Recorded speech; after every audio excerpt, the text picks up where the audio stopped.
महाड तालुक्यात मुसळधार पाऊस, सह्याद्री वाडी गावचा संपर्क तुटला। सह्याद्री वाडी कसबे शिवथरला जोडणारा काळ नदीवरचा पूल गेला वाहून। महाड तालुक्यामध्ये काल सायंकाळपासून पावसाने दमदार हजेरी लावली आहे। यामध्ये महाड शहर तसेच बिरवाडी शहरामध्ये पाणी घुसण्याची दाट शक्यता वर्तवली जाते। तालुक्यातील सावित्री व काळ नदीसह छोट्या मोठ्या ओढ्यांनी धोक्याची पातळी ओलांडली आहे। त्यामुळे महाड शहरामध्ये सकाळी भोंगा वाजवून नागरिकांना सतर्कतेचा इशारा देण्यात आलाय व कारणाशिवाय घराबाहेर पडू नये असं आवाहन देखील करण्यात आलंय।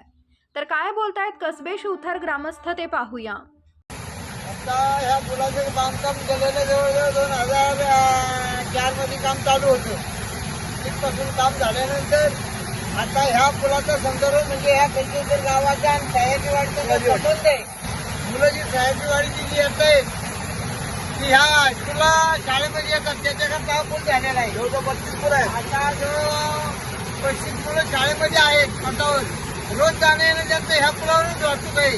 आणि संपूर्ण शेती कंचेश्वर गावाची जी मंडळी आहे 25% ही मंडळीची शेती सगळी आंबेडकर राज्यामध्ये असल्या कारणाने हा पूल झालेला आहे। आणि हा पूल आज आजच्या तारखेला पहिला अतिवृष्टी झाल्यामुळं हा पूल पायाखाली घातला गेलेला आहे आणि पुलाची वाहून जाण्याचा संभव आहे।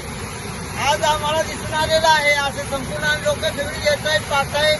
तलाट्याने कोतवालला पाठवला, कोतवालीहून पाहून गेला, सर्व मंडळी पाणी करतायत।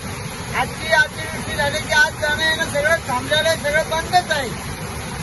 दोन बाजूला दोन ठेवे राहिलेले आहेत, मतदार ठेवा आहे। पाण्याचा याच्यावर लोड आहे तो खड्डा गेलाय, मध्ये आता सगळी वाहतूक बंद झाली, जाणं येणं थांबलेलं आहे।